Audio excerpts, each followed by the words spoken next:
अस्सलाम वालेकुम। हम पढ़ रहे थे reaction mechanism organic chemistry 2 university of Sargodha. आज हमारे पेपर डिस्कशन चल रहे हैं, तो आज 2020 का हम पेपर डिस्कस करेंगे। और ये जो पेपर था ना, ये मेरे टाइप का पेपर था, मतलब थ्योरी कम और रिएक्शन ज़्यादा। I love such kind of papers. देखते हैं, शॉर्ट क्वेश्चन बड़े मज़े के। सबसे पहला क्वेश्चन है, why double bond of benzene does not show addition reaction like alkenes. ठीक है, यह आगे पूरा क्वेश्चन था। अब इसकी जो रीज़न है, सबसे मेन रीज़न जो इसके अंदर है वो कौन सी है कि डीलोकलाइजेशन ऑफ पाई इलेक्ट्रॉन्स। ये जो पाई इलेक्ट्रॉन्स हैं, ये जो डबल बॉन्ड बना हुए हैं, इसको हम बेसिकली पाई इलेक्ट्रॉन कह रहे हैं। ये क्या होते हैं? ये डीलोकलाइज्ड हुए होते हैं। डीलोकलाइजेशन का क्या मतलब है? डीलोकलाइजेशन का मतलब है कि ये जो इलेक्ट्रॉन है ये रोटेट करते रहते हैं।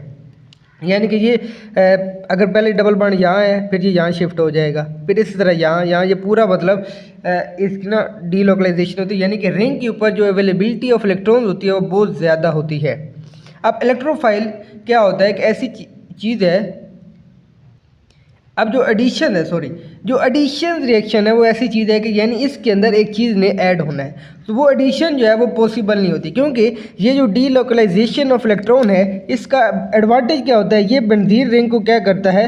मोर स्टेबल बना देता है, एक चीज़।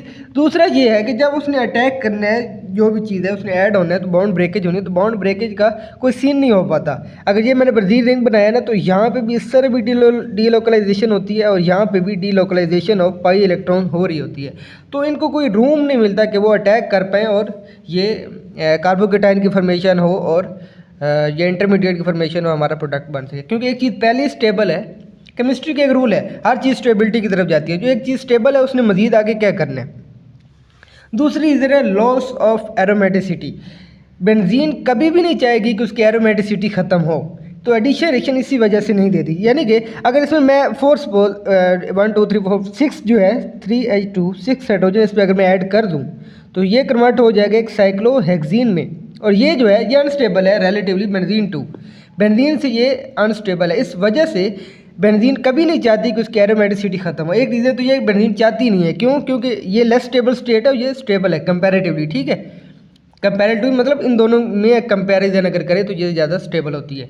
दूसरी रीज़न ये है कि जब एरोमेटिसिटी ख़त्म होगी, यानी कि बॉन्ड ब्रेकेज होगी, तो इतनी एनर्जी रिलीज़ होती है, मतलब ये हाइपोथेटिकल हम बता रहे हैं, कितनी एनर्जी रिलीज़ होती है जो थर्मोडायनेमिकली पॉसिबल ही नहीं है।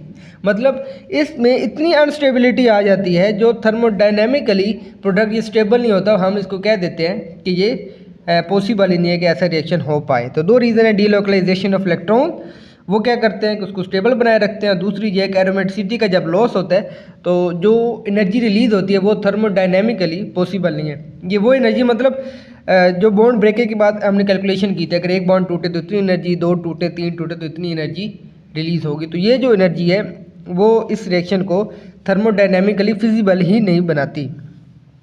अगर किसी को कन्फ्यूजन हो तो पूछ लीजिएगा। नेक्स्ट क्वेश्चन है हमारे पास, वाई फ्लोराइड आइन is a good leaving group in aryl substitution.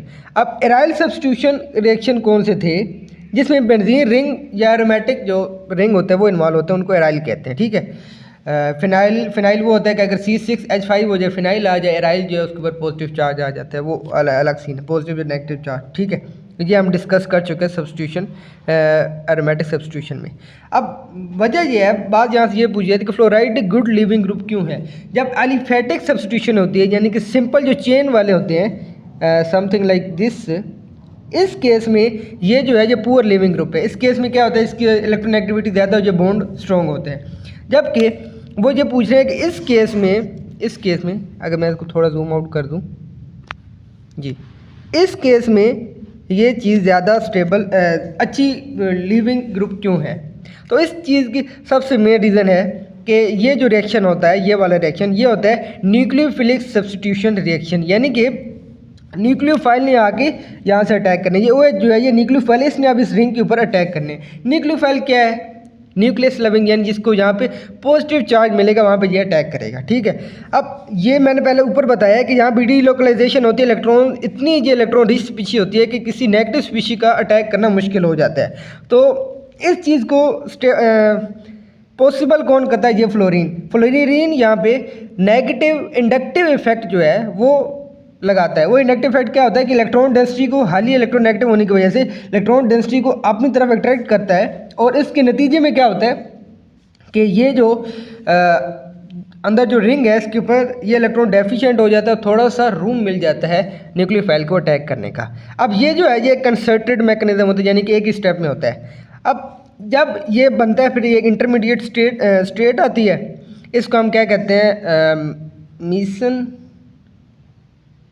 Hammer complex. ठीक है, मैं बस ऐसे ही लिख दिया, मीसन हैमर कॉम्प्लेक्स होता है ये जो बना इंटरमीडिएट। ठीक है, अब जब ये स्टेप आ जाता है तो अब इसके ऊपर कौन सा चार्ज है? बेंजीन के ऊपर नेगेटिव। अब बेंजीन ने अपनी एरोमेटिसिटी को वापस लाना है हर सूरत, तो उस चीज़ को वापस लाने के लिए क्या होता है कि दो चीज़ें होती हैं। एक तो ये है कि जो लीविंग ग्रुप है वो लीव करके स्टेबल हो सके, ठीक है, इंडिपेंडेंटली स्टेबल हो सके, तो वो फ्लोरीन जो है वो बड़ी इजीली नेगेटिव चार्ज को एक्यूमुलेट कर सकता है। क्यों? क्योंकि ये एक इलेक्ट्रोनेगेटिव एलिमेंट है, इसलिए ये यहाँ से जल्दी लीव हो जाता है। एक बात। दूसरी बात जो क्लैडन ऑर्गेनिक केमिस्ट्री में लिखी हुई थी वो ये कहते हैं कि जो फ्लोरीन है इसके इफेक्ट होते नहीं है रेट ऑफ रिएक्शन पे। क्यों? क्योंकि जो रेट डिटर्मिनिंग स्टेप है वो ये वाला स्टेप है, RDS जो है, मतलब जिसने रेट को डिटर्मिन करना है, जिस स्पीड ऑफ रिएक्शन को डिटर्मिन करना है, वो ये स्टेप है। और इस स्टेप में फ्लोरीन सिर्फ और सिर्फ एक ही काम कर रहा है, वो क्या कर रहा है कि ईज ऑफ रिएक्शन को आसानी दे रहा है कि आसानी से वो हो सके। कैसे? इंडक्टिव इफेक्ट अप्लाई करके। मैं लिख देता हूँ, आई नेगेटिव इंडक्टिव इफेक्ट इसने अप्लाई किया। ठीक है, बस सिर्फ और सिर्फ ये क्या कहते हैं, ease of attack of nucleophile को यहाँ पे पॉसिबल करवाता है। जब ये लीव करता है तो ये जो स्टेप है ये वाला, ये फास्ट स्टेप होता है और ये रेट ऑफ रिएक्शन में इन्वॉल्व ही नहीं होता। तो इस वजह से क्लैडन वाले ये कहते हैं कि ये एक अच्छा लिविंग ग्रुप हो या बुरा लिविंग ग्रुप हो, इसका कोई फ़र्क नहीं है रेट ऑफ रिएक्शन पे। लेकिन ये अच्छा लिविंग ग्रुप क्यों है? क्योंकि ये लीव होके अनस्टेबल रह सकता है। और दूसरी वजह ये है कि ये जो बेंजीन है ये रेजोनेटली स्टेबल भी हो जाती है जब ये लीव कर जाता है। नेक्स्ट क्वेश्चन है, why protic solvent do not favour alkylation of enolate. Protic solvent क्या होते हैं? प्रोटेक्ट यानी कि जिनके पास प्रोटॉन होता है, ठीक है, कोई भी ऐसा सॉल्वेंट जिसमें प्रोटॉन मौजूद होता है, यानी कि हाइड्रोजन मौजूद होता है। अब ये क्या करता है, ये सॉल्वेशन कर देते हैं, सॉल्वेशन कर देते हैं, सॉरी। सॉल्वेशन क्या होता है कि जो भी कंपाउंड है या कार्बोकेटाइन है या कार्बोएनाइन है, जो भी इंटरमीडिएट बना उसको ये घेर लेते हैं। जैसे अगर मैं ये न्यूक्लियोफाइल लिखूं तो इसको आके प्रोटॉन जो है वो सारे घेर लेंगे। न्यूक्लियोफाइल है उसके ऊपर अलोन पेयर है तो वो इसको एक इस तरह घेर लेंगे और इनकी एक बॉन्डिंग सी बन जाएगी। अब ये चीज़ न्यूक्लियोफाइल को अटैक करने से रोकेगी। अब जब इनोलेट के ऊपर न्यूक्लियोफाइल यानी कि बेस जो है वो अटैक ही नहीं करेगी तो CH2 में से यानी कि CH2 इसमें से ACH नेगेटिव कैसे बनेंगे? जब ये चीज़ बनेगी ही नहीं तब हम क्या कहते हैं, अल्काइलेशन ही नहीं हो पाएगी। तो जो सॉल्वेशन की वजह से ये सारा फिनोमेना हो रहा होता है। जल्दी कर रहा हूँ ताकि वीडियो लंबी ना हो, क्योंकि लॉन्ग क्वेश्चन आगे थोड़े लंबे हैं। 4 है, more reactive substrate word 1-2 addition. 1-2 addition इनमें से कौन है वो ज़्यादा देगा? लेकिन 1-2 एडिशन जो है ना वो यही है कि ईज ऑफ अटैक, जहाँ से इजीली अटैक हो चुका वो हो सकेगा वो जो है एडिशन देगी। अब ये जो एडिशन थी 1-2 एडिशन, ये इलेक्ट्रोफिलिक एडिशन है, ठीक है। इलेक्ट्रोफिलिक यानी कि इसको इलेक्ट्रॉन्स चाहिए होंगे। अब पहले हम अनसैचुरेटेड एस्टर की बात करते हैं, ठीक है। ये इस तरह अपनी तरफ क्या करेगा, इलेक्ट्रॉन विड्राइंग इफेक्ट लगाएगा। और ये जो कार्बन है ये 1-2 एडिशन तो यहाँ पे होनी है क्योंकि उन्होंने 1-2 का पूछा है। तो यहाँ पे कौन सा चार्ज आ जाएगा? वो पॉजिटिव चार्ज आएगा, स्लाइटली पॉजिटिव। किसकी वजह से? क्योंकि इलेक्ट्रॉन डेंसिटी उधर चली गई है तो इलेक्ट्रोफाइल यहाँ पे अटैक नहीं कर पाएगा, एक रीज़न। दूसरी रीज़न ये है कि स्टैटिकली हिंडर्ड भी हो जाएगा यहाँ से, और उसको ना कार्बोकेटाइन जो है तीसरी रीज़न। पहली रीज़न ये है कि इलेक्ट्रॉन विड्राइंग इफेक्ट होता है, ये जो सेंटर होता है हार्ट सेंटर जब पॉजिटिव बन जाता है तो इलेक्ट्रोफाइल अटैक नहीं कर सकता। दूसरी रीज़न है कि अगर यहाँ से अटैक करने आएगा तो ये चीज़ उसको हिंड्रेंस भी प्रोवाइड करेगा। तीसरी रीज़न ये है कि जब यहाँ पे पॉजिटिव चार्ज बनता है तो ये वाला जो बॉन्ड है ये यहाँ शिफ्ट हो जाता है। जब ये यहाँ शिफ्ट हो जाता है तो फिर उसके बाद एक ही चांस बचता है उसके इलेक्ट्रोफाइल के पास आके वो यहाँ पे अटैक करे। तो यहाँ पे यानी अल्फा बीटा अनसैचुरेटेड 1-4 एडिशन देंगे तो ये 1-2 एडिशन नहीं देगा। सेकंड है अल्फा बीटा अनसैचुरेटेड एल्डिहाइड। तो ये जो है ये वाले प्रोडक्ट जो है ये ज़्यादा देंगे। इन तीनों में से सबसे ज़्यादा कौन से देंगे? एल्डिहाइड देंगे। इसकी रीज़न अभी कीटोन को हम समझेंगे तो एल्डिहाइड की रीज़न समझ आ जाएगी। कीटोन में ये है कि जब 1-2 एडिशन यानी कि 1-2 इस पर अटैक करने आएगा तो ये जो CH3 है ये क्या करती है, उसको स्टैटिकली हिंडर्ड करती है। अब ये चीज़ CH3 यहाँ पे प्रेजेंट नहीं है इसलिए ये जो है 1-2 एडिशन ज़्यादा देगा और ये उससे भी कम देगा। अगर हम ऑर्डर को देखें तो ये नंबर 1, नंबर 2 एंड नंबर 3 इस तरह होगा। क्वेश्चन नंबर 4 में मोर न्यूक्लियोफिलिक स्पीशी, सबसे ज़्यादा स्पीशी कौन सी है? उन्होंने कहा हर पेयर में से आप बताएं। तो पहले पेयर में से SH मार्केप्टो ग्रुप है हाइड्रोक्सिल की निस्बत। क्यों? क्योंकि जो न्यूक्लियोफिलिसिटी होती है ये बेस कर रही होती है साइज़ पे, जिसका साइज़ ज़्यादा है वो अच्छा न्यूक्लियोफाइल होगा। तो सल्फर का ऑक्सीजन की निस्बत साइज़ ज़्यादा होता है, ठीक है। और दूसरे में जो हमारा होगी वो होगा NR, ये वाली जो स्पीशी होगी अमाइन जो है ये वाली ज़्यादा न्यूक्लियोफाइल होगी। क्यों? इसकी एक रीज़न तो ये है कि ऑक्सीजन की इलेक्ट्रोनेगेटिविटी जो है इससे ज़्यादा होती है नाइट्रोजन से। अब जिसकी इलेक्ट्रोनेगेटिविटी ज़्यादा होती है वो इलेक्ट्रॉन को अपनी तरफ खींच के रखते हैं।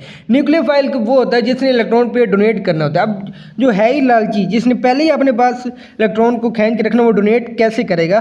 तो इन दोनों में से कौन सा ज़्यादा न्यूक्लियोफिलिक होगा? वो ये वाला होगा। नेक्स्ट है अमाइंस, ठीक है, अमाइन और अमोनिया। अमाइन और अमोनिया में से अमाइन जो है ये ज़्यादा जो है वो क्या कहते हैं न्यूक्लियोफाइल होंगे इसकी निस्बत। क्यों? क्योंकि ये जो साथ में अटैच हुए हुए हैं ये इलेक्ट्रॉन डोनेटिंग ग्रुप हैं और ये नाइट्रोजन को इलेक्ट्रॉन डोनेट करते हैं और नाइट्रोजन के लिए फिर ये इजी हो जाता है कि वो आगे इलेक्ट्रॉन डोनेट कर सके, तो एक अच्छा न्यूक्लियोफाइल के तौर पर अटैक कर सके। नंबर 6 है why retention of configuration observed in SNI reaction. तो ये कल बहुत लंबी बहस हुई थी एनकीमेरिक सिस्टम्स में से। तो ये मैं सिर्फ आपको बता देता हूँ कि सेम साइड ऑफ अटैक की वजह से इसकी जो होती है वो मैं इधर ड्रा भी कर देता हूँ, डबल बॉन्ड O जहाँ पे ऑक्सीजन है, अच्छा sorry COS double bond O Cl and यहाँ पे R, फोर्स बहुत R ही लगा हुआ है, इसके साथ भी एक R है H है। ये अभी समझाने के लिए मैंने सिर्फ इंटरमीडिएट एक फॉर्म ड्रा की है। तो जो अटैक होता है न्यूक्लियोफाइल का वो सेम साइड से होता है, यानी कि यहाँ पे अगर ये लीविंग ग्रुप लगा हुआ था तो ये न्यूक्लियोफाइल इसी साइड से अटैक करता है। हमारा जो प्रोडक्ट बनता है उसमें Cl भी यहाँ पे आके अटैच होता है, इस वजह से हम रिटेंशन और कन्फिग्रेशन को ऑब्जर्व करते हैं। इसका जो पूरा रिएक्शन है वो आप लोगों ने नेबरिंग ग्रुप पार्टिसिपेशन से देख लेना है, वो वाला आपने यहाँ पे लिख देना है। और रीज़न ऊपर क्या लिख देनी है कि सेम साइड से अटैक करता है न्यूक्लियोफाइल। अच्छा, व्हाट टाइप ऑफ सॉल्वेंट जो है वो फेवर करता है SN1 रिएक्शन। अब SN1 reaction step wise mechanism, इसमें कार्बोकेटाइन ने भी बनना होता है और लिविंग ग्रुप ने भी लीव करना होता है। तो इसका आंसर था पोलर प्रोटेक्ट सॉल्वेंट जो है वो उसको ज़्यादा फेवर करते हैं। पोलर प्रोटेक्ट सॉल्वेंट की example H2O, NH3 acetic acid, ये मैंने एग्जांपल लिख दी है। अब इसकी रीज़न क्या है? सबसे पहली रीज़न क्या है? स्टेबिलिटी ऑफ कार्बोकेटाइन, कि जब लीविंग ग्रुप लीव करता है तो कार्बोकेटाइन को जो स्टेबल करने में सबसे मेन रोल होता है वो सॉल्वेंट का होता है। दूसरा है स्टेबिलिटी ऑफ लिविंग ग्रुप। अब लिविंग ग्रुप को भी हमने स्टेबल करना होता है ताकि वो बैक अटैक ना कर सके, ठीक है। ये दो रीज़न होगी। और तीसरी रीज़न ये है कि जब कार्बोकेटाइन ने बनना है यानी कि वहाँ पे आयोनाइजेशन हो रही है, लिविंग ग्रुप ने लीव करना है, तो ईज ऑफ आयोनाइजेशन या ये जो पोलर प्रोटेक्ट सॉल्वेंट होते हैं ये अपना पोलर इफेक्ट अप्लाई कर देते हैं। पोलर इफेक्ट क्या होता है? अगर फोर्स ये CH3 एंड F है और उसके ऊपर मैंने वाटर ऐड किया है। अब वाटर में हाइड्रोजन पॉजिटिव होता है, वो इस चीज़ को अट्रैक्ट करेगा अपनी तरफ, और OH नेगेटिव होता है, वो इस चीज़ के ऊपर अपने इफेक्ट लगाएगा। तो इनका जो ये बॉन्ड ब्रेकेज होती है ये आसानी से हो जाती है, तो आयोनाइजेशन भी जल्दी हो जाती है। इस वजह से पोलर प्रोटेक्ट सॉल्वेंट जो है वो फेवर करते हैं। अच्छा, बेस वर्सेस न्यूक्लियोफाइल आया था, ये 2019 के पेपर में डिस्कस हो गया। जोनोलाइसिस ये ऑक्सीडेशन रिएक्शन है, तो ये हमारे सिलेबस में नहीं है। और that positive atom of active methylene is easily removed by base, ये भी हमने कल डिस्कस किया था कि एक्टिव मैथलीन जो है वो हाईली रिएक्टिव क्यों होते हैं। तो ये उसका और इसका आंसर सेम है। वो क्या है कि इलेक्ट्रॉन विड्राइंग ग्रुप जो होते हैं वो लगे होते हैं, उसके साथ वो उसके ऊपर इलेक्ट्रॉन विड्राइंग इफेक्ट करते हैं, और CH2 जो है CH2 इसको हाईली एसिडिक बना देते हैं, और ये जो हाइड्रोजन होती है ये इजीली रिमूव हो जाती है। इसकी डिटेल आपने उस पेपर से देख लेनी है। Can low enthalpy favour spontaneous reaction? तो इसका आंसर है यस। जो लो एंथैल्पी होती है यानी कि delta H is equal to negative, ये लो एंथैल्पी है, ये किसको फेवर करती है? स्पॉन्टेनियस रिएक्शन, ऐसे रिएक्शन जो खुद ब खुद हो रहे होते हैं। तो मतलब ये कि एक्सोथर्मिक रिएक्शन को ये फेवर करती है। वो ये है कि इसकी रीज़न यही है कि जो रिएक्टेंट होते हैं उनकी एंथैल्पी जो है, अब ये जो एंथैल्पी उन्होंने पूछी ये एंथैल्पी ऑफ रिएक्शन है, रिएक्टेंट नहीं। अब यहाँ पर अगर रिएक्टेंट पढ़े हैं, रिएक्टेंट, और इसकी इनकी एंथैल्पी होती है प्रोडक्ट यहाँ पे पड़े हैं, ठीक है, इनसे ज़्यादा होती है, तो ये जो रिएक्शन होता है ये इजीली, इसकी एक्टिवेशन एनर्जी बैरियर बहुत है ही नहीं। देखे ना, ये अगर यहाँ तक जाना है तो प्रोडक्ट की जो है एंथैल्पी जो है प्रोडक्ट इससे ऊपर थोड़ी है, तो ये जो एक्टिवेशन एनर्जी है ये बैरियर है ही नहीं, इसको बिल्कुल स्लाइट अमाउंट ऑफ एनर्जी चाहिए तो ये खुद ब खुद फिर रिएक्शन शुरू हो जाता है। तो जो एंथैल्पी है लो एंथैल्पी वो किसको फेवर कर रही है, स्पॉन्टेनियस रिएक्शन को। इसकी मज़ीद डिटेल आप वो काइनेटिक कंट्रोल व थर्मोडायनेमिक कंट्रोल में भी देख सकते हैं। कीमो सिलेक्टिविटी, ये अभी तक कंसेप्ट हमने नहीं डिस्कस किए, तो आज इसको डिस्कस कर ले ताकि जो आते होंगे उसको भी डिस्कस करेंगे। अच्छा, ऐसी सिलेक्टिविटी जो किस वजह से होती है, डिफरेंस ऑफ फंक्शनल ग्रुप या chemical nature of reagent. Reagent जो है यानी कि जो हम कैटलिस्ट फोर्स वो हम जो यूज़ कर रहे हैं वो हमारा रीजेंट है, उस भी नेचर के ऊपर ये कीमो सिलेक्टिविटी बेस करती है। मैंने एक रिएक्शन लिखा है, ठीक है, इसमें ये एस्टरिक ग्रुप भी मौजूद है ये वाला, और उसके साथ साथ ये कार्बोनिल ग्रुप भी मौजूद है। जब हम इसका रिएक्शन करवाएंगे लिथियम एल्यूमिनियम हाइड्राइड के साथ, इसको हम क्या कहते हैं, रिडक्शन, तो तब ये लिथियम एल्यूमिनियम हाइड्राइड एक स्ट्रॉन्ग रिड्यूसिंग एजेंट है, इसने जाके इसी को ही रिड्यूस करना है। ये जो एस्टर ग्रुप है इसको रिड्यूस करेगा, जो हमारा प्रोडक्ट बनेगा ना वो बनेगा CH2COH, और ये वाला भी OH ही रहेगा। तो ये कहने की लिथियम एल्यूमिनियम हाइड्राइड ने किसको रिड्यूस किया, इसको। अब ये इसकी कौन सी आ गई, केमियो सिलेक्टिविटी है कि ये केमिकल है, इसने अपनी मर्जी से जाके एक ही ग्रुप को रिड्यूस किया है। इसके बरक्स अगर हम यूज़ करें NaBH4 सोडियम बोरोहाइड्राइड, तो ये एक जो होता है ये माइल्ड है रिड्यूसिंग एजेंट, और ये आगे इसके ऊपर अटैक करेगा, कार्बोनिल वाली जो कार्बोनिल ग्रुप है इसके ऊपर अटैक करेगा, इसके ऊपर नहीं करेगा। और हमें जो प्रोडक्ट मिलेगा वो मिलेगा HCOH एंड CH2C⋅OH। तो इस तरह ये केमी सिलेक्टिविटी जो है ये डिफ़र कर रही होती है। ये रीजेंट की जो डिफरेंट केमिकल नेचर है, दोनों रिड्यूसिंग एजेंट, लेकिन उसके ऊपर जो फंक्शनल ग्रुप अगर आप देखें ना तो Na और Li। अब एल्यूमिनियम बोरोन एक फैमिली से हैं, लिथियम और सोडियम एक फैमिली से हैं, तो ये फंक्शनल ग्रुप की केमिकल नेचर जो है वो डिफरेंट है।